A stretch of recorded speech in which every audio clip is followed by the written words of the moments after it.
Hello everyone. CGL mains की answer की आ चुकी है, आपको पता है। एंड आपके बहुत सारे कमेंट्स आ रहे थे कि सर ये बताइए कि इसमें क्वेश्चन चैलेंजेबल हैं या नहीं है। तो आइए आज पूरे जो 45 क्वेश्चन हैं इंग्लिश के, उनका कंप्लीट एनालिसिस करने वाले हैं, वो भी डिटेल में, with reading comprehension with cloze test. तो पहला क्वेश्चन जो आपके मन में होना होना स्वाभाविक है, यूजुअल है कि लेवल कैसा था। लेवल आपका मॉडरेट था, ठीक है। आप देखो एक चीज, प्री में काफी अच्छा लेवल था, है ना, क्योंकि ग्रेजुएट लेवल पर उन्होंने काफी अच्छे क्वेश्चन सेट किए थे। बट मेंस लेवल में क्वेश्चन जो हैं बहुत ही मॉडरेट टाइप से देखने को मिले। इसके अलावा अगर आप मैं कहूँ तो क्वेश्चन चैलेंजेबल नहीं है। एक भी क्वेश्चन ऐसा मुझे नहीं लगा जिसको आप लेकर के चैलेंज कर सके। तीसरा, ये चीज आपको सीजीएल और सीपीओ में हेल्पफुल हो सकती है, और ये क्वेश्चंस इस पैटर्न पर मे बी आपको हेल्प कर सकते हैं और सीएचएसएल और सीपीओ के लिए। बट प्रॉब्लम ये है कि लेवल पूरी तरीके से अनप्रेडिक्टेबल है। आप ये नहीं कह सकते कि बहुत ज़्यादा इजी या बहुत ज़्यादा टफ कैसा लेवल रहने वाला है। आइए फिर स्टार्ट करते हैं। फिलहाल जिन स्टूडेंट ने इंग्लिश 1.0 बैच में इनरोल थे, वो भी बहुत अच्छा एग्ज़ाम, उनका भी मेंस का एग्ज़ाम बहुत अच्छा रहा है। हालाँकि मेंस के लिए मैंने स्पेसिफ़िक कोई भी बैच कंडक्ट नहीं किया, आपको कुछ ही क्लासेस प्रोवाइड की थी और उन्हीं से काफ़ी हेल्प मिली है। चलिए फिर स्टार्ट करते हैं। पहला जो क्वेश्चन है वो है radium rays that can damage the eyes. ये फ्रेजल वर्ब से क्वेश्चन है।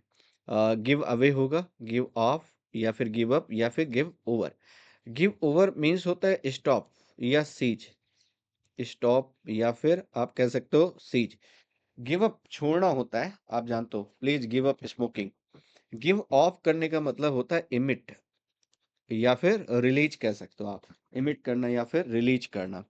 और गिव अवे प्राइजेस के लिए आप ज्यादातर यूज करते हो, डिस्ट्रीब्यूट प्राइजेस उसके लिए टर्म यूज करते हो गिव अवे। तो यहाँ पर कह रहा है रेडियम जो है उससे रेज निकलती हैं, रेज इमिट होती हैं जो आइज को डैमेज कर सकती हैं। यहाँ पर करेक्ट आंसर होगा फर्स्ट का, that will be gives off. ठीक है। गिव अप मतलब छोड़ना होता है, you know very well. Give over means stop या सीज, और गिव अवे का मतलब होता है डिस्ट्रीब्यूट प्राइजेज। Distribute prizes. तो होप सो पहला क्वेश्चन आपको क्लियर होगा और करेक्ट आंसर आपका दैट विल बी सेकंड। कह रहा है यहाँ पर आपको बताना है कौन सी स्पेलिंग जो है वो इनकरेक्ट है। हालांकि दो ही स्पेलिंग आपकी स्पेलिंग करेक्शन से देखने को मिली। एक है ग्रोटस्क, और ग्रोटस्क को मैंने कहा था, एक एक चीज बताई थी आपको स्पेलिंग करेक्शन में कि आप उसको पार्ट में ब्रेक डाउन कर सकते हो, है ना। जैसे GRO, ग्रोटेस्क, TES होना चाहिए। TES यहाँ पर है, TES यहाँ पर है, TAS नहीं होगा, ये ग्रो नहीं होगा, और ये TEA है। तो यहीं से करेक्ट आंसर हो जाएगा ऑप्शन नंबर सेकंड। और ग्रोटेस्क का मतलब होता है अगली, भद्दा, है ना, जो अच्छा नहीं है। Next, the whole family would burst into peals for laughter. इस क्वेश्चन को लेकर के कई स्टूडेंट बोल रहे हैं कि सर चैलेंज कर सकते हैं क्या। पहली चीज समझना, द होल फैमिली जो पूरी की पूरी फैमिली है, वुड बर्स्ट इनटू, पहली बात, बर्स्ट के साथ इनटू का यूज करते हैं, इसका मतलब डूब जाना। जैसे मैंने आपको दो टर्म ये प्रपोजिशन में जरूर बताए होंगे, एक आपका बर्स्ट इनटू आता है और same goes with plunged into, और दोनों का मतलब होता है डूब जाना। The whole city was plunge into sorrow, पूरा का पूरा शहर शोक में डूबा हुआ था। तो the whole family would burst into peals for laughter. यहाँ पर फॉर नहीं आना चाहिए, यहाँ पर आना चाहिए ऑफ लाफ्टर। मीनिंग क्या बना कि जो पूरा परिवार है हंसी के ठहाकों से फूट पड़ता, है ना, मतलब पूरे परिवार में हंसी के ठहाके लगने लगते, ये कहना चाह रहा है। तो बर्स्ट इनटू ये बिल्कुल फ्रेजल वर्ब सही है, यहाँ पर पील्स ऑफ लॉफ्टर होगा, ना कि फॉर लॉफ्टर। ऑप्शन नंबर होगा that will B third. Next, यहाँ पर आपको अरेंज करना है पैसेज को सही से। कह रहा है here the picture perfect French quarter and heritage land Tamil states blend into one another. यहाँ पर कहाँ पर ये वाली बात मे बी आपको पहले डिफाइन करेगा। Across many metropolitan cities there exists a visible conflict in how the old and the new coexist। बहुत सारे जो मेट्रोपॉलिटन सिटीज हैं उनमें एक स्पष्ट कॉन्फ्लिक्ट देखने को मिलता है। जो ओल्ड है और जो न्यू है वो दोनों एक साथ कैसे सह अस्तित्व में हैं, ये चीज एक साथ देखने को मिलती है। The old and new like two different words surviving side by side at never crossing that charm. However, अच्छा हाउएवर से सेंटेंस स्टार्ट करोगे नहीं आप। हाउएवर से आप सेंटेंस की स्टार्टिंग नहीं करेंगे, क्योंकि ये जो है ये कंट्राडिक्टरी कंजक्शन है। डी ओपनिंग स्टेटमेंट होगा नहीं, ऑप्शन नंबर डी इनकरेक्ट हो गया। ए ओपनिंग स्टेटमेंट होगा नहीं, ऑप्शन नंबर थर्ड इनकरेक्ट हो गया।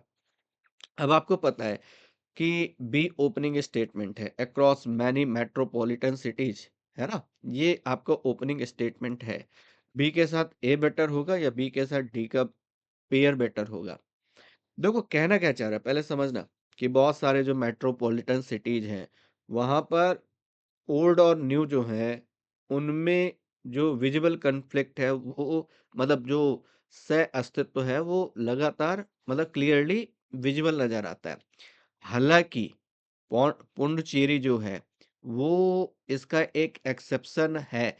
बी का अपोजिट स्टेटमेंट है या बी का कंट्राडिक्टरी स्टेटमेंट डी है। तो एक तो पेयर बन गया बी के साथ डी, दूसरा पेयर ये बना कि बी ओपनिंग स्टेटमेंट होगा और यहीं से करेक्ट आंसर हो गया आपका कौन सा, B D A C. Do you suppose you know better than your own father jeered his mother his angry mother. यहां पर जियर्ड यूज कर रहा है, इट मीन्स पास्ट है। मैंने आपको एक चीज बताई थी कि अगर रिपोर्टिंग वर्ब पास्ट है तो आपको टेंस चेंज करना पड़ेगा।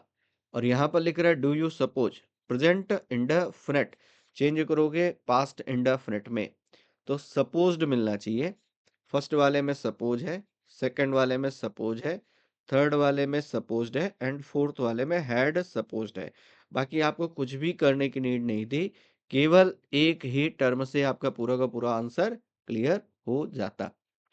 मेन वर्ब पास्ट है तो यहाँ भी पास्ट यूज करोगे तो डू यू सपोज की जगह आपको सपोज चाहिए, जो कि ऑप्शन नंबर थर्ड में देखने को मिल रहा है। Why was such a letter written by your brother. कह रहा वॉच के साथ थर्ड फॉर्म का यूज कर रहे हो। वॉच के साथ थर्ड फॉर्म मतलब पैसिव, आपको एक्टिव बनाना है। ये पास्ट इंडेफिनिट का पैसिव है, तो आपको चाहिए वर्ब की सेकंड फॉर्म। अगर अफर्मेटिव चाहिए तो, निगेटिव इंट्रोगेटिव चाहिए तो डिड प्लस वी वन।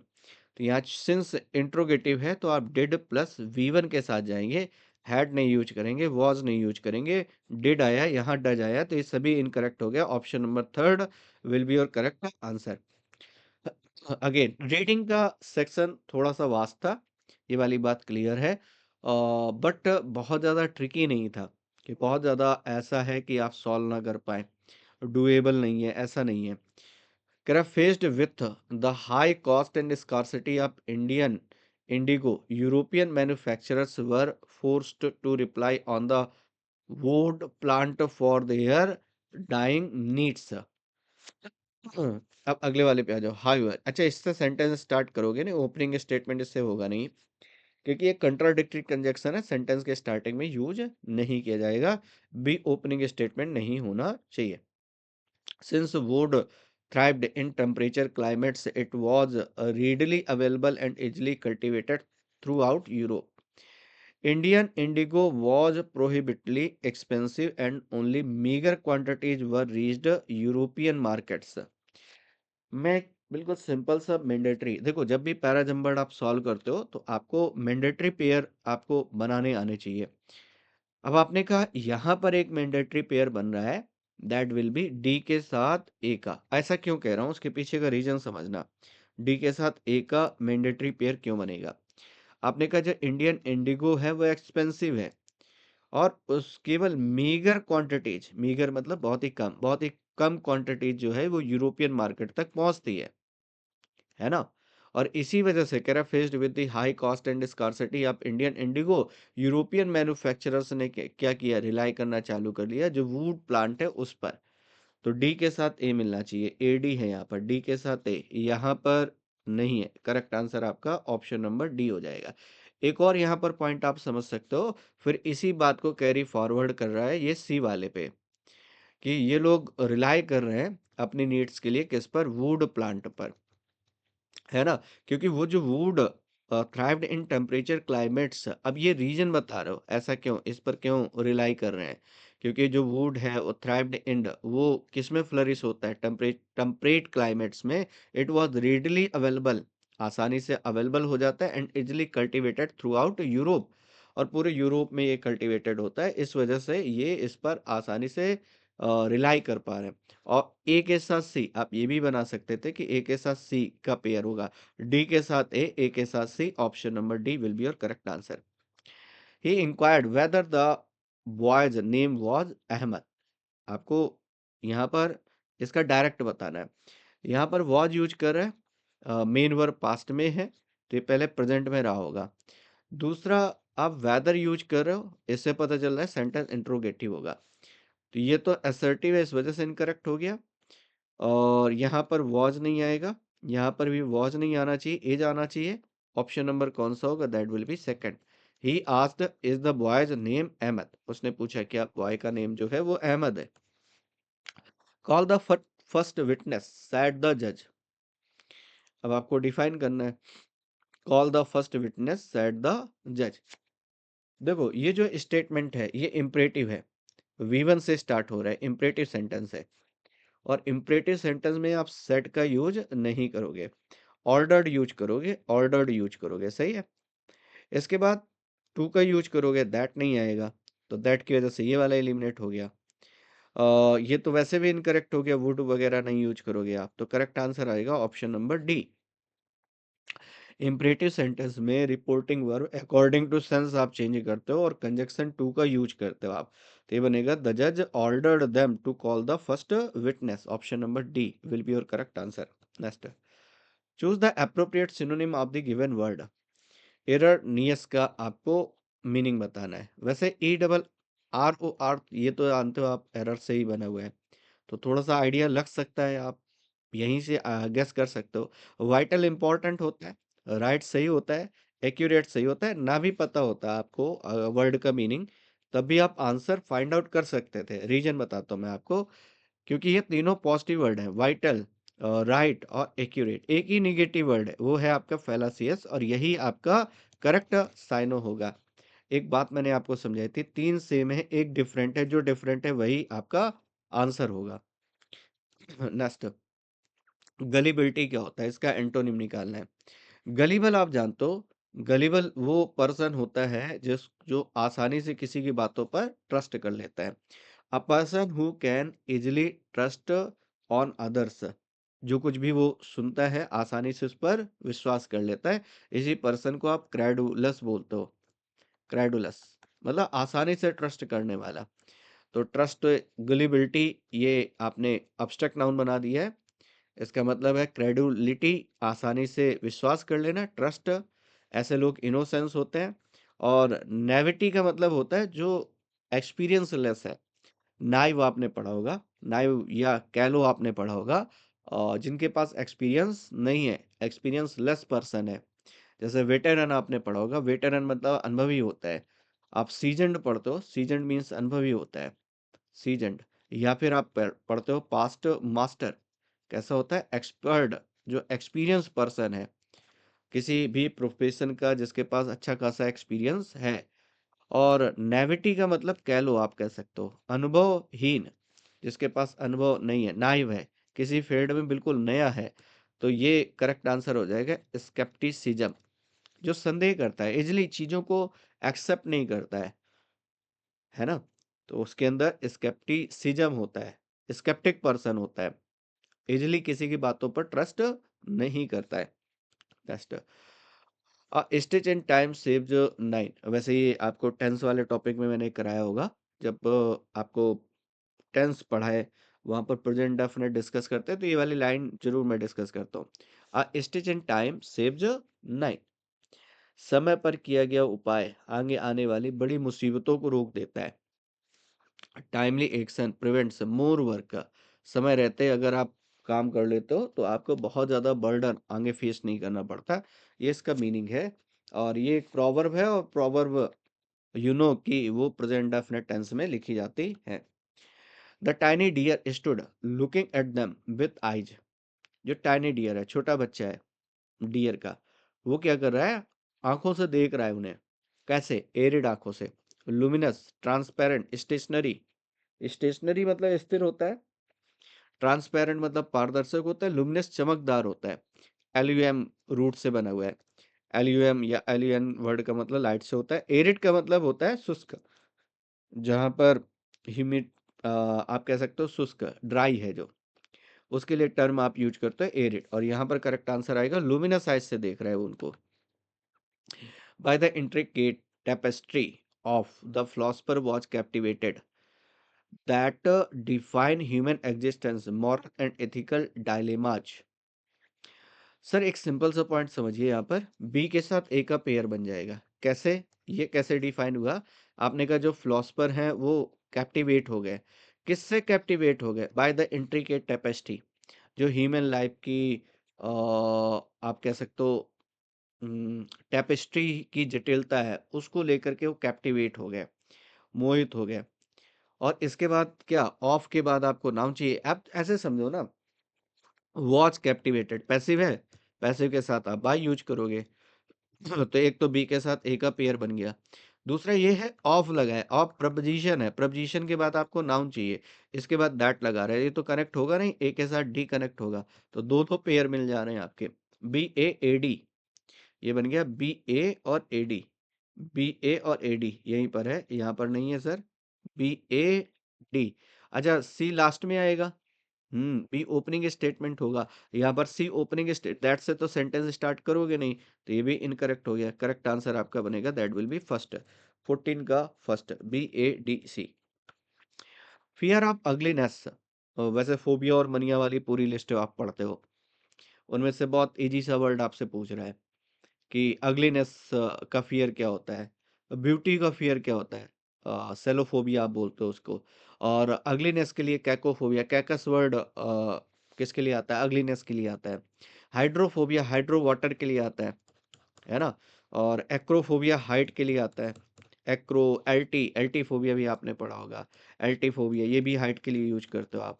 बैथोफोबिया ये डेप्थ के लिए आप यूज करते हो, गहराई से डर, उसके लिए टर्म यूज करते हो बैथोफोबिया।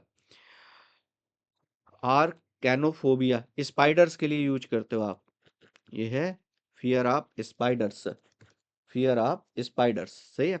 Next, to strain at a gnat and swallow a camel. अब समझना, एक छोटा सा आपको मैं क्लू दे रहा हूँ और ये इडियम बहुत इजी लगेगा आपको। ये जो नेट होता है, नेट होता है small insect, small flying insect, like मच्छर, है ना, उसकी तरीके। तो आप बेसिकली आप स्ट्रेन कर रहे हो एक छोटी सी चीज पर, छोटी सी चीज मतलब छोटे से इंसेक्ट पर, और बजाय किसी कैमल के। इसका मतलब आप जो बड़े इश्यूज हैं उन पर आपका फोकस नहीं है, उनको इग्नोर कर रहे हो, और जो छोटी बातें बहुत ट्रिवियल इश्यूज हैं उनको लेकर के आप बहुत ज्यादा वो कर रहे हो। तो करेक्ट आंसर हो जाएगा टू फस over trifles while ignoring the big issue. वैसे इससे रिलेटेड एक और मैंने आपको टर्म पढ़ाया होगा, an elephant in the room. An elephant in the room का मतलब होता है कि आप बोलते हो कि कोई बहुत बड़ी समस्या है जिसको यूजुअली लोग अवॉइड करें, उस पर बात करना नहीं पसंद करें, तो वो होता है elephant in the room, a big problem, है ना। आप कह सकते हो जिसको लोग अवॉइड करें, जिस पर लोग डिस्कशन करना पसंद नहीं कर रहे। Next, company will invest more 600 crores in the next 5 years to expand its operation in Britain। Company ने, कंपनी सिंगुलर है, विल तो किसी के साथ आ जाएगा, विल के साथ फर्स्ट फॉर्म सही है। इतने रुपए, इतने करोड़ रुपए इन्वेस्ट किए, इनसे कहीं ज्यादा इन्वेस्ट किए, ये कहना चाह रहा है। In the next 5 year to expand, बढ़ाने के लिए क्या? अपने ऑपरेशन। ये सिंगुलर है कंपनी तो आपने इट्स लगाया है, इट्स के साथ सिंगुलर नाउन लिखो, प्लूरल नाउन लिखो। इन ब्रिटेन ये प्रीपोजिशन ऑब्जेक्ट हो गया, यहाँ पर मोर के साथ देन आना चाहिए, ये बनेगा the company will invest more than 600 crore. Option number first will be your correct answer, और देन इसी के साथ आएगा ऑप्शन नंबर फर्स्ट हो जाएगा। एक्टिव वॉइस आपको बताना है, ये अच्छा क्वेश्चन था बेसिकली। नहीं नहीं, ये अच्छा क्वेश्चन नहीं, एक और क्वेश्चन है वॉइस का जो थोड़ा सा लेंदी है, थोड़ा सा ट्रिकी है। The massive exterior wall of the old mansion was being painted. और वॉइस वाले क्वेश्चन डायरेक्ट आप टेंस से सॉल्व कर लेते हो। यहाँ पर कह रहा है वाज बीइंग पेंटेड, इसका मतलब बीइंग आप लगा रहे हो, इट मींस ये पैसिव में है। एक्टिव बनाओगे तो वाज वर्ग के साथ आईएनजी आना चाहिए। अब आपको वो ऑप्शन फाइंड आउट करना है जहां पर वाज वर्ग के साथ आईएनजी है।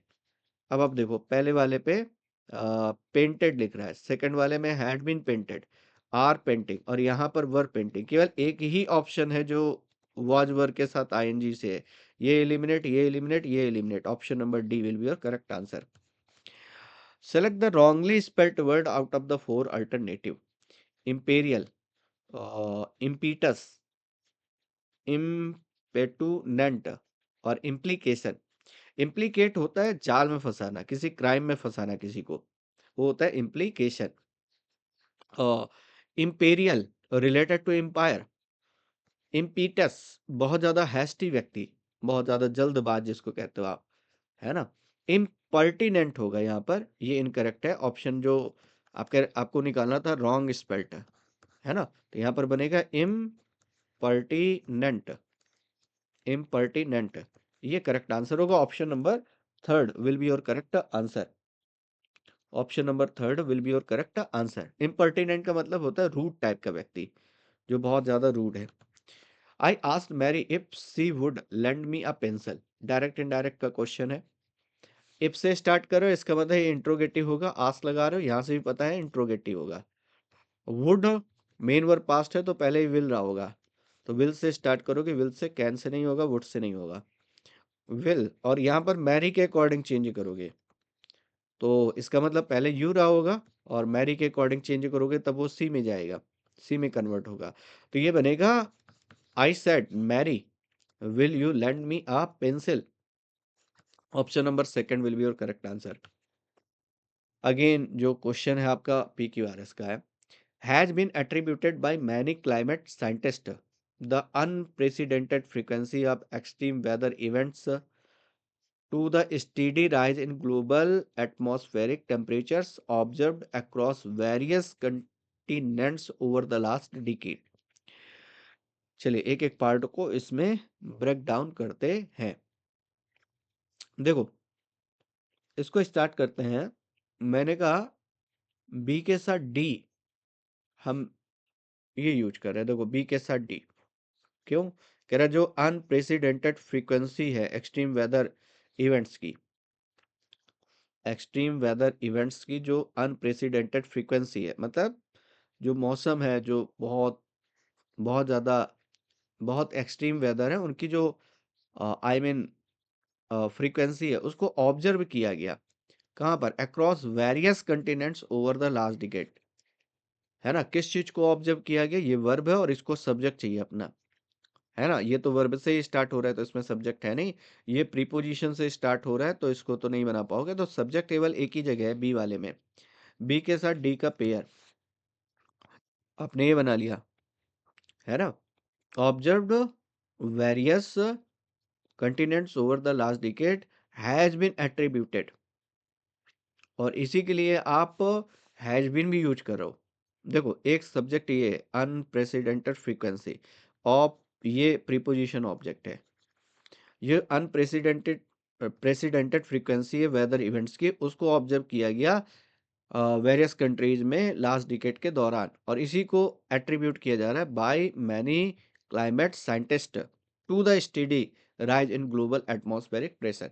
अगर केवल इतना भी गेस कर लोगे बी के साथ डी, तो भी आंसर क्लियर हो जाएगा।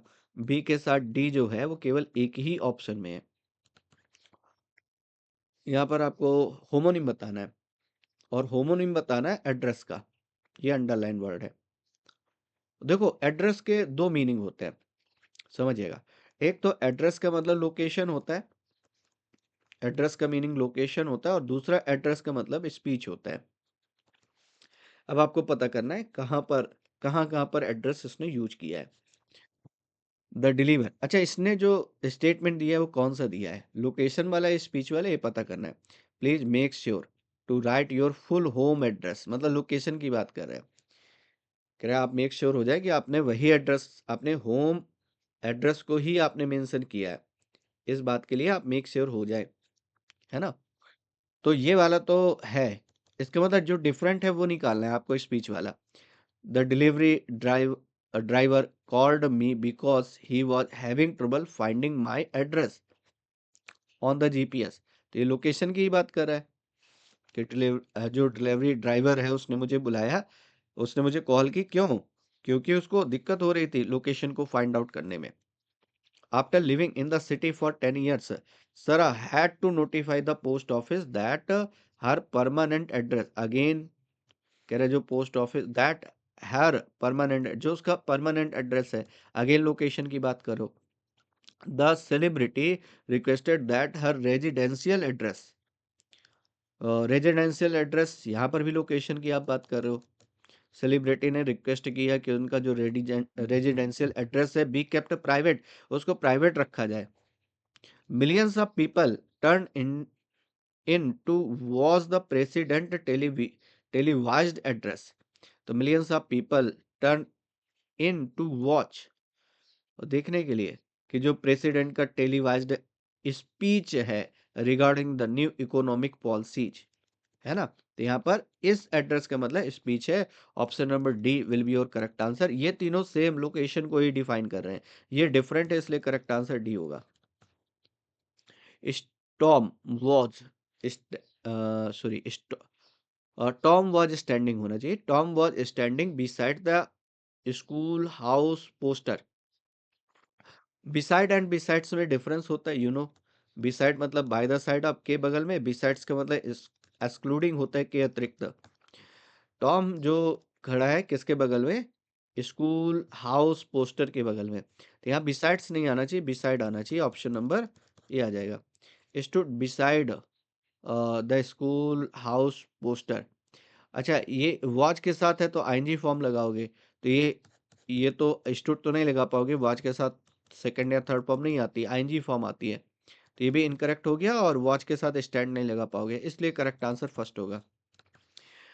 The burglar destroyed several items in the room, even the carpet has been torn. और ये क्वेश्चन शायद मे बी वॉइस वाले सेगमेंट में हमने डिस्कस किया था। देखो, यहाँ पर आपको वॉइस चेंज करना है। डिस्ट्रॉयड वर्ब की सेकंड फॉर्म है, और हैज बीन टॉर्न ये पैसिव है। अब आपको चेक करना है, देखो, तो ये डिस्ट्रॉयड है, पहले वॉज वर्ड डिस्ट्रॉयड ढूंढो आप। यहाँ पर बीइंग डिस्ट्रॉयड है, यहाँ पर डिस्ट्रॉयड है, और यहाँ पर हैव बीन टॉर्न, डिस्ट्रॉयड तो यूज ही नहीं कर रहा है, यहाँ पर वर्ड डिस्ट्रॉयड है। यही करेक्ट आंसर हो जाएगा, ऑप्शन नंबर डी। ये तो ऑलरेडी पैसिव है, हैज बीन टॉर्न, ये तो पैसिव, पहले फर्स्ट वाले को आपको पैसिव में कन्वर्ट करना है। डिस्ट्रॉयड V2 है, मतलब पास्ट इंडेफिनिट है, और पैसिव में कन्वर्ट करोगे तो वॉज वर्ड के साथ आपको थर्ड फॉर्म चाहिए, तो ये बनेगा was were destroyed. Option number D will be your correct answer. Come quickly if you will catch the train, करे जल्दी आओ अगर आप ट्रेन पकड़ना चाहते हो। ये सबऑर्डिनेट कंजक्शन है, आप जानते हो, या फिर आपने पढ़ा था कंडीशनल वाले कंजक्शन, है ना, जिनके साथ आप फ्यूचर टेंस का यूज नहीं करते हो, जिसमें इफ की बात करते हो, व्हेन है, या फिर बिफोर है, आफ्टर है, इन केस है, प्रोवाइडेड है, इन सभी के साथ आप फ्यूचर टेंस का यूज नहीं करते हो। तो फ्यूचर को ड्रॉप करोगे तो आपको प्रेजेंट चाहिए। यहाँ पर विल हैव, ये तो इनकरेक्ट हो जाएगा। हैव के बाद थर्ड फॉर्म आनी चाहिए, जो कि है नहीं, तो ये भी इनकरेक्ट, इसलिए करेक्ट आंसर होगा ऑप्शन नंबर 4। अब यहाँ पर चूंकि वांट वगैरह नहीं दे रहा है, बट अकॉर्डिंग टू ऑप्शन आप जाओगे तो ये मीनिंगफुल बनेगा, क्योंकि आगे आप कैच लिख रहे हो, तो ऐसे बनेगा if you want to catch. बाकी ऑप्शन क्यों एलिमिनेट हुए वो आपको पता है। इसको थर्ड फॉर्म चाहिए, इस ये फ्यूचर में हो गया। नो इम्प्रूवमेंट वैसे भी नहीं होगा क्योंकि ये फ्यूचर है ऑलरेडी, तो करेक्ट आंसर हो जाएगा डी। नेक्स्ट, ये पैसेज है। पैसेज बहुत मजेदार पैसेज आए हैं। अगर आपको थोड़ा सा भी आइडिया है कि पैसेज को सॉल्व कैसे करते हैं, तीन तीन पैसेज दिए हैं इसने, रीडिंग कॉम्प्रिहेंशन तीन तीन है। बट यकीन मानो बहुत बढ़िया पैसेज है कि अगर आपकी रीडिंग एबिलिटी मॉडरेट भी है तब भी आप क्वेश्चन आंसर कर सकते हो इसके। और मैंने कहा जब भी आप पैसेज सॉल्व करें तो आपको कोर पैसेज के बारे में ज़रूर इन्फॉर्मेशन होनी चाहिए कि कोर पैसेज से ही क्वेश्चन बनते हैं। What are the major themes expressed by the first line of the novel? तो कौन सी थीम एक्सप्रेस की गई है नॉवेल की फर्स्ट लाइन में? नेचर एंड कंट्री साइड की बात की गई, वेल्थ, स्टेटस एंड मैरिज की, लव और वॉर की, एजुकेशन एंड मोरालिटी की। तो हम देखते हैं कहाँ पर ये वाली बात बताई गई है। देखो, अगर आप देखोगे तो Pride and Prejudice by the Jane एटसन is a classic known for its humour and complex characters, है ना? The famous first sentence of the book, ये यहाँ से स्टार्ट है। ये पैसेज की फर्स्ट लाइन नहीं बोल रहा है, ये नॉवेल की फर्स्ट लाइन। और यहाँ पर नॉवेल भी नहीं लिखा है, यहाँ पर बुक लिखा है, क्योंकि आपको पता है कि जब आप पैसेज सॉल्व करोगे तो वर्डिंग चेंज होगी। तो जो फर्स्ट सेंटेंस है इस बुक का, इस नॉवेल का, वो it is truth universally acknowledged that a single man in position of good Fortune, एक ही आ गया Fortune, in want of wife, मतलब ये मैरिज की बात कर रहा है। वांट ऑफ वाइफ का मतलब वाइफ की चाहत, मतलब मैरिज की चाहत, है ना? Begins to set up all the major themes of money, status and marrying. ये देखो तीनों मिल गए, मनी, स्टेटस, मैरिंग, वेल्थ। तो इसका जो करेक्ट आंसर होगा दैट विल बी, वो हो जाएगा wealth, status and marriage, option number second. मैंने कई बार क्लियर किया है, फिर से क्लियर कर रहा हूँ कि आरसी सॉल्व करने के लिए आपको सबसे ज़्यादा जो मेन चीज़ ज़रूरी है वो ये है कि कोर पैसेज की जानकारी होनी चाहिए। वो कैसे, जहाँ से क्वेश्चंस बन रहे हैं बस वहां पर फोकस करना है आपको। Which defect in character does the name Pride and Prejudice primarily refer to? तो कह रहा है जो प्राइड और प्रेजुडाइस है वो मेनली किस चीज को रिफर कर रहा है? तो जहां पर आपने प्राइड और प्रेजुडाइस की बात की है वहां पर आप चलिए। प्राइड और प्रेजुडाइस की बात आप कहाँ पर कर रहे हो? देखो जरा इसको, आगे आप पढ़िए। तो ये वाली बात यहाँ पर मिलेगी, नेमली डार्सीज प्राइड एंड एलिजाबेथ प्रेजुडाइज्ड। ये कह रहा है करेक्टर फ्लॉज हैं, इसके पहले भी आप पढ़ सकते हो। The title itself quite meaningful, जो टाइटल है वो अपने आप में मीनिंगफुल है। It it first indicate the characters flaws, जो पहले ही करेक्टर के दोषों के बारे में बता रहा है, that drive much of the conflict in this novel. और उसमें क्या है, जो डार्सी का प्राइड है और जो एलिजाबेथ का प्रेजुडाइस है, प्रेजुडाइस मतलब पक्षपात होता है ना? तो इट मीन्स यहाँ से क्लियर कर पाओगे आप कि डार्सी के प्राइड के बारे में बात कर रहा है और एलिजाबेथ के प्रेजुडाइस के बारे में बात कर रहा है। तो ये किस चीज को रिफर कर रहे हैं? प्राइड, ये डार्सी के प्राइड को रिफर कर रहा है, और प्रेजुडाइस किसको रिफर कर रहा है? एलिजाबेथ के प्रेजुडाइस को। Next, how is the character of lady Catherine, है ना, implied in the novel as a criticism of society? तो जो लेडी कैथरीन का करेक्टर है ना, उसको नॉवेल में सोसाइटी के क्रिटिसिज्म के तौर पर क्यों लिया गया? कैसे लिया गया, ये वाली बात बता। तो पहले तो जहां पर ये इसकी बात की गई है लेडी कैथरीन की, वहां पर आप चलिए। वैसे ये जो पैसेज है लिटरेचर से पिक किया गया है ना? और देखो आपको बीइंग अ स्टूडेंट आपको ये पता होना चाहिए, बीइंग अ स्मार्ट स्टूडेंट आपको ये पता होना चाहिए कि जो पैसेज है वो कहाँ-कहाँ से पिक हो सकते हैं। जैसे यूजुअली एक पैसेज आपका लिटरेचर से कई बार पिक कर लेता है, इंग्लिश लिटरेचर से, इकोनॉमी से पिक कर लेता है ना? या करंट जो आपका वो है करंट अफेयर्स, वहाँ से पिक कर लेता है। तो आपको पता होना चाहिए कि मतलब इन-इन जगहों से ज़्यादा पैसेज बनते हैं। यहाँ पर ये देखो लिख रहा है कि इम्पेरियस लेडी कैथरीन, इम्पेरियस का मतलब क्या होता है? घमंडी। घमंडी जो लेडी लेडी लेडी कैथरीन है, सिंबलाइजेज, उसको सिंबलाइज किया गया hard and silly aspect of class consciousness, है ना? तो अब आप थोड़ा सा आइडिया यहीं से लगाइएगा, बस इतने से पॉइंट से आपको आइडिया लग जाएगा। C represents the struggle of working class. तो ये तो कह रहा है कि ये बहुत इम्पेरियस है, बहुत ही अभिमानी है। और जो अभिमानी स्वभाव के लोग हैं वो कैसे होता है, वो वर्किंग क्लास से बिलोंग नहीं करते, ये वाला ऑप्शन नहीं होगा। सेज प्योरली कॉमिक रिलीफ की बात नहीं कर रहा है। से represent social टायरेनी and class prejudice, यही हो सकता है। और ideal maternal love and wisdom की भी बात नहीं कर रहा है। करेक्ट आंसर हो जाएगा ऑप्शन नंबर थर्ड, कि बेसिकली क्या है कि ये अपर क्लास को डिफाइन करेगा। ये जो लेडी है, कैथरीन है, ये बेसिकली अपर क्लास को डिफाइन कर रही है और जो कि किस चीज़ को दिखाता है? सोशल टायरनी और क्लास प्रेजुडिस को दिखाता है। Option number 3 will be your correct answer. What is the key event that makes a turning point in making Elizabeth change her view of Darcy? कौन सा ऐसा की टर्निंग पॉइंट है जहां से एलिजाबेथ ने अपने व्यू को डार्सी के लिए जो उसके व्यूज थे उनको चेंज किया उसने, है ना? ये वाली बात कहाँ पर है देखो जरा। अगर आप देखोगे तो ये वाली बात यहाँ पर मिल रही है। द सजर्न, सजर्न का मतलब स्टे होता है, ये मैंने आपको कराया था वन वर्ड सब्स्टिट्यूशन में। सजर्न का मतलब शॉर्ट स्टे होता है। At Darcy's grand state Pemberley is an important defining instant, ये एक डिफाइनिंग इंस्टांस था in which the splendour of the property and the favorable reports of his servant compel Elizabeth to revise her earlier opinion। तो उसको जो पहले का जो opinion है उसको उसको रिवाइज करना पड़ा and realise the truth of Darcy's goodness, और उसको डार्सी की गुडनेस के बारे में पता चला। तो यहीं से आप डिफाइन कर पाओगे। तो ये कहाँ पर है? ये आंसर है, तो ये है her visit to Pemberley and her reception of Darcy's letter, ये करेक्ट आंसर होगा। बाकी ये तो नहीं होगा, इलोपमेंट नहीं होगा, रिजेक्शन अब ये भी नहीं होगा। Correct answer first. What kind of marriage did the Jan Edson appear to prize the most according to conclusion of the novel? और नॉवेल के कंक्लूजन में मतलब आखिरी में बताया क्या होगा? ऑब्वियसली है। कंक्लूजन की बात करो तो आप सबसे लास्ट में बता रहे होगे, है ना? तो पहले तो ये लास्ट में आकर के हम पढ़ते हैं इसको, लास्ट में पढ़ते हैं और आपको यहाँ से क्लियर होगा। इन द फाइनल एनालिसिस, ये देखिए लास्ट में आ गया। In the final analysis novel promotes love marriage को, ये प्रमोट करता है।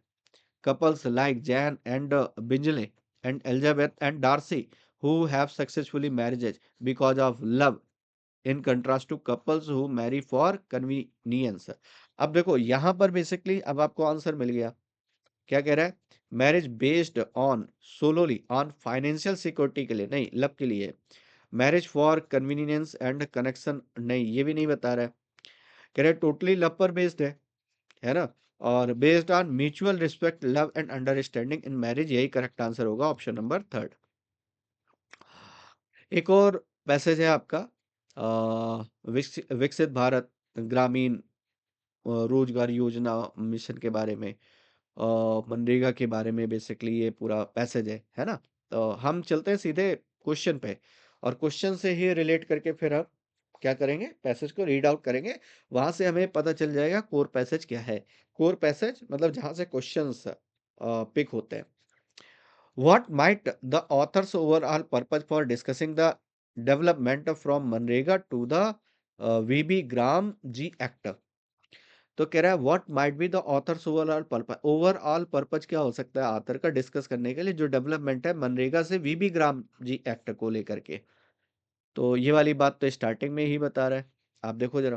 कह रहे Viksit Bharat guarantee for Rozgar and Ajeevika mission Gramin act VB Gram G 2025 has been replaced by the Mahatma Gandhi national rural employment guarantee act MNREGA जिसको बोलते हैं। The goal of this modification is to improve article 21 of the Indian constitution which protect the right to life, ये वाली बात कह रहा है ना? तो इसको क्यों वो किया गया, ये वाली बात, इसका पर्पज क्या है डिस्कस करने का, इसके डेवलपमेंट का? कह रहा है अर्ग दैट आर डिक्रीज नहीं, ये तो इंप्रूवमेंट की बात कर रहा है। अर्ग that technology based on investors will necessarily increase the level of transparency and accountability associated with public programs, emphasizes how institutional reform to maintain constitutionally provided rights were while recognizing administrative weaknesses, ये correct answer होगा। और ऐसा क्यों? क्योंकि वहां पर right to life की बात करो, आर्टिकल 21 की बात करो जिसमें आप राइट टू लाइफ की बात करो। तो यहां से आप देखिए जरा, कह रहे ये एम्फेसिस कर रहा है इंस्टीट्यूशनल रिफॉर्म पर जो कि मेंटेन करे जो कॉन्स्टिट्यूशनल प्रोवाइडेड राइट्स हैं उनको, इसलिए करेक्ट आंसर ऑप्शन नंबर 3 होगा। The author's tone regarding the new rules photo based attendance is best described as, जो फोटो बेस्ड अटेंडेंस है उसमें ऑथर की टोन कैसी है? तो पहले तो ये जहाँ पर डिस्कस कर रहा है फोटो बेस्ड अटेंडेंस, अब वहाँ पर पहुँचो। ये कहाँ पर है फोटो बेस्ड अटेंडेंस? मेरे ख्याल से कहाँ पर है? देखो ज़रा एक बार। हाँ, हाँ, हाँ, हाँ, हाँ। देखो कहीं पर मिल रहा है मेरे भाई फोटो बेस्ड अटेंडेंस। नहीं, यहाँ तो नहीं दिख रहा है, इसका मतलब अगले वाले स्लाइड में होगा।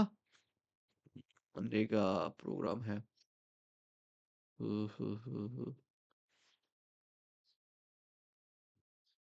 ये है। देखो इसके आगे पीछे थोड़ा सा रीड आउट करिए, आपको आंसर मिल जाएगा। कह रहे delay in wage payments and fewer work opportunity have resulted from lack of funds recent rules. ये वाली लाइन यहाँ से पढ़नी है। Recent rules such as introducing and attendance application that uses photos have created new problem. इसने नई problems खड़ी कर दी हैं। तो कह रहा है जो नए रूल बने हैं जिनमें अटेंडेंस को लेकर के एप्लीकेशन वगैरह हैं, जिनमें दैट यूजेस फोटोज, जिसमें फोटोज यूज की जाती है, और जिसने नई प्रॉब्लम खड़ी कर दी है।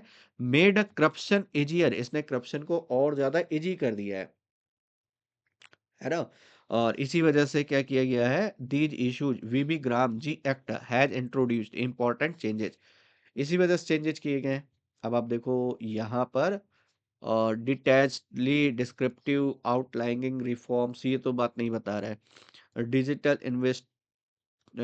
डिजिटल इंटरवेंशन विल रिजॉल्व, और रिजॉल्व नहीं हो रहा है, इससे तो प्रॉब्लम बढ़ रही है। Cautiously critical admitting the benefits of innovation while pointing out the dangers of abuse in bureaucrats.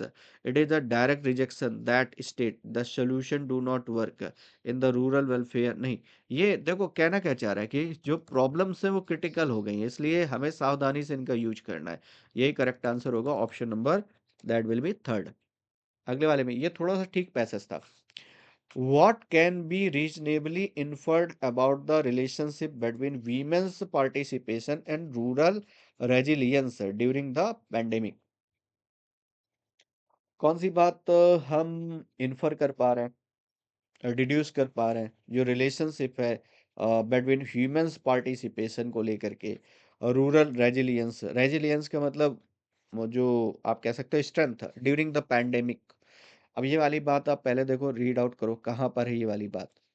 यहाँ पर देखोगे तो ये ह्यूमन पार्टिसिपेशन की कहीं पर बात कर रहा है, इस वाले लास्ट में यहाँ पर देखो।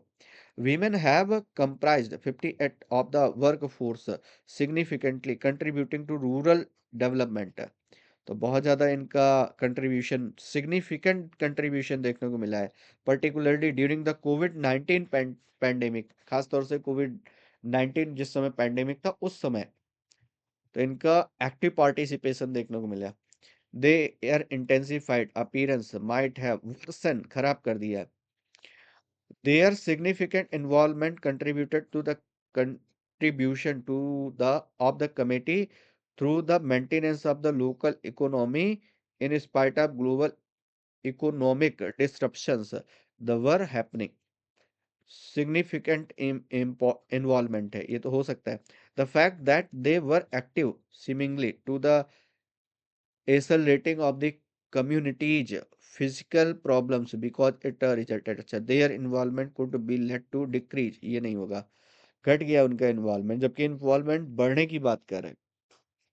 33 में आओगे तो इनका सिग्निफिकेंट इन्वॉल्वमेंट देखने को मिला है। और इस वाले में देखोगे तो ये वाला देख लो, और the fact that they were active seemingly led to escalating up company जो फिजिकल प्रॉब्लम्स। अच्छा, फिजिकल प्रॉब्लम को एसलेट किया, ये वाली बात भी नहीं कह रहा है, ये करेक्ट आंसर हो जाएगा सेकंड, क्योंकि ये पॉजिटिव बात बता रहा है। What does the author discussion of lack of funding primarily indicate. तो ऑथर का डिस्कशन क्या है लैक ऑफ फंडिंग को लेकर के, मुख्यतः। तो लैक ऑफ फंडिंग की कहाँ पर बात कर रहा है, ये आपको देखना पड़ेगा। यहाँ पर ये पढ़िए जरा, यहीं पर आपको मिल जाएगा कहीं पर। Despite MNREGA success the programme has faced implementation challenges. Implementation challenges face करने पड़े mainly due to inadequate funding, क्योंकि फंडिंग की कमी थी। फंड की कमी थी, इसलिए इम्प्लीमेंटेशन प्रॉपर नहीं हो पाया। यही वाली बात यहाँ पर देखो अब आप। तो resource allocation practices are highly effective, administration inefficiencies and implementation challenge due to shortage of funding, यही करेक्ट आंसर हो जाएगा second. What does sustainable development mean most nearly in the context of the passage. अच्छा, sustainable development क्या होता है? जो लगातार चलने वाला डेवलपमेंट है ना? जो लॉन्ग टर्म डेवलपमेंट है, आप ऐसे भी कह सकते हो। तो अब आप देखो जरा इसमें, करे strategy that place emphasis mainly on technologies diffusion is a principal means of rural transformation, improvements relating to long term, हाँ बिल्कुल, इम्प्रूवमेंट जो लॉन्ग टर्म पर देखे जाते हैं, discussion advancement that are characterised by the last last infrastructure development without consideration outcomes that impassion of the, अच्छा, इसे correct answer हो जाएगा ऑप्शन नंबर कौन सा, दैट विल बी सेकंड, क्योंकि सस्टेनेबल डेवलपमेंट कैसे होते हैं, जो लॉन्ग टर्म डेवलपमेंट होते हैं, वहीं से आप इसको क्लियर कर पाओगे। जैसे यहाँ पर ये शॉर्ट टर्म यूज कर रहे थे, शॉर्ट टर्म डेवलपमेंट नहीं होते हैं, है ना? तो आप इसको क्या करोगे, इस तरीके से डिफाइन कर पाओगे, ठीक है। आगे चलता है नेक्स्ट, ये बैंक फेलियर्स को लेकर के पैसेज है, ठीक है, और बट हम सबसे पहले कहाँ जाएंगे, सबसे पहले क्वेश्चन पे जाएंगे। Which of the following is most true regard to stating the structure of logic found in the author's conclusion? कह रहा है मोस्ट, कौन सबसे सही बात है ऑथर्स के कंक्लूजन की, अगर हम बात माने तो कंक्लूजन कहाँ पर होगा, सबसे आखिरी में होगा, लास्ट में। ऑब्वियसली जब आप चीजों को वाइंड अप करते हो तब आप कंक्लूजन लिख रहे हो, तो यहाँ पर देखो, इन कंक्लूजन यहीं पर लास्ट में, rather than pursuing a micro management strategy, जो माइक्रो मैनेजमेंट स्ट्रेटजी है उसको फॉलो करने के बजाय अब move towards a clearly defined regulation, हमें क्या करना है, एक क्लियरली डिफाइंड रेगुलेशन की तरफ मूव करना है ना? अब यहाँ से आप थोड़ा सा आइडिया लगाओ, इट एडजस्ट ट्रांजिशन फ्रॉम प्रोडिपेंटेड towards a resulted oriented strategy framework, हाँ बिल्कुल सही है ये वाली बात। It proposes that bank manager should be given more freedom, तो जो बैंक मैनेजर है उनको ज्यादा फ्रीडम दी जानी चाहिए, तो नहीं बता रहे। It suggest a complete degradation of banking system to promote a competitive world economy. It suggest that the responsibility for assurance should lie organises rather than outriders, ये करेक्ट आंसर होगा ऑप्शन नंबर फर्स्ट, क्योंकि यहाँ पर ये basically क्या बताना चाह रहा है कि माइक्रो मैनेजमेंट स्ट्रेटजी बनाने के बजाय हम टुवर्ड्स क्लियरली डिफाइंड रेगुलेशन, हम ऐसी अप्रोच की तरफ बढ़ें जो आपको डायरेक्ट रिजल्ट ओरिएंटेड अप्रोच हो, दैट सपोर्ट पॉजिटिव इंसेंटिव, जिससे पॉजिटिव इंसेंटिव मिले, is that needed to ensure that will bank behave within frameworks that promote financial stability, इससे फाइनेंशियल स्टेबिलिटी है। ये वाली बात किस में बता रहा है सर, फर्स्ट में, the use of stress test, ये देखिए इन्वर्टेड कॉमा के अंदर है, और इसी के बारे में कह रहा है, the author is an example of illustrating which of the following consequences. तो स्ट्रेस टेस्ट कहाँ पर डिफाइन किया गया है, वहीं आइए आप, जहां पर ये स्ट्रेस टेस्ट के बारे में बात कर रहा है। कहाँ पर है स्ट्रेस टेस्ट, एक बार आपको फाइंड आउट करना पड़ेगा। शायद पहले वाले में तो नहीं है, सेकंड वाले में ही होना चाहिए। हाँ ये लिख रहा है, देखो स्ट्रेस टेस्ट, इसके आगे पीछे रीड आउट करिए, आपको आइडिया लगेगा। जो कॉम्प्लेक्स रेगुलेशन है, जो जटिल रेगुलेशन है, रिक्वायरमेंट्स है इन रिलेशन टू कैपिटल में overlook systematic risk in their approaches when stress test result in activities graviating towards less heavily regulated institution in the non-banking sector। तो stress test के regarding कौन सा correct है, ये देखो आप 37 में कह रहा है, the movement of risk related financial activity into industry that less heavily regulated, यही बात सेम वहां पर मेंशन कर रहा है। why are supervisors often so to act when bank have problems, कह रहा है why are supervisor often slow, जो सुपरवाइजर्स होते हैं वो स्लो होते हैं टू एक्ट करने में, व्हेन बैंक हैव प्रॉब्लम्स, जब बैंक में प्रॉब्लम्स होती हैं तब। They prefer to avoid conflict instead of fixing risk easily.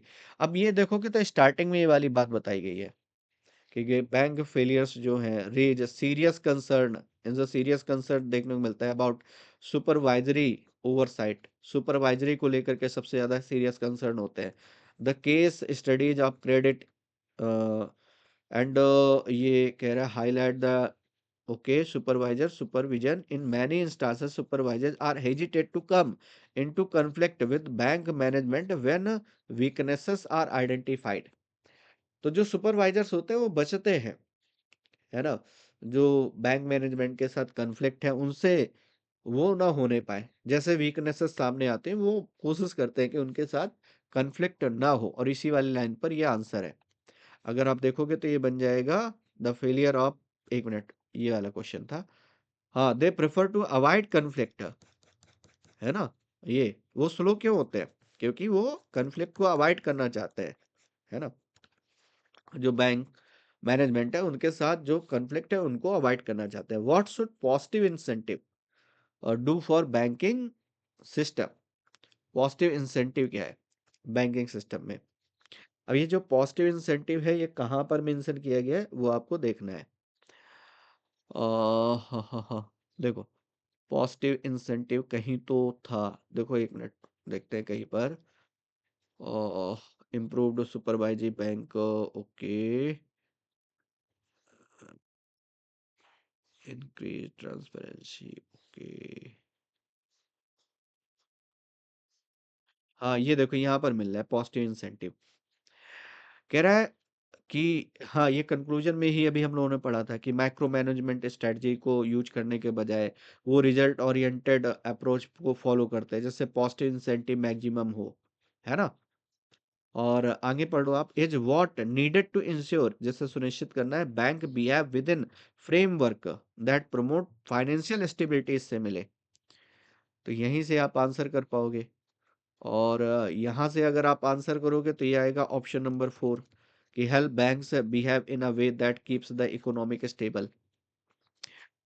The tone with which the author approaches the current situation of complex regulation is best described as complex regulation।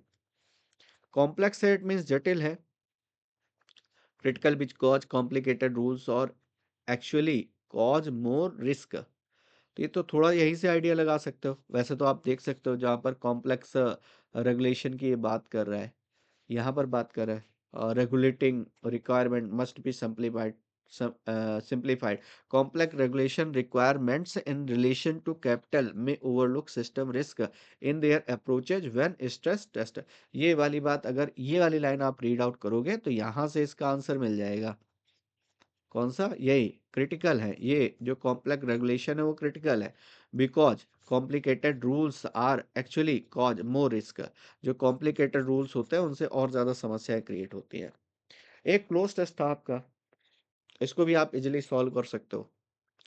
यहाँ पर basically कहना क्या चाह रहा है कि after falling consistently the US dollar, जो US dollar है वो लगातार गिरता जा रहा है ना। और इसकी कंपैरिजन हम रुपए से कर रहे हैं, रुपए के जो प्राइस है वो धीरे धीरे अप हुए हैं, इनडायरेक्टली ये कह रहा है।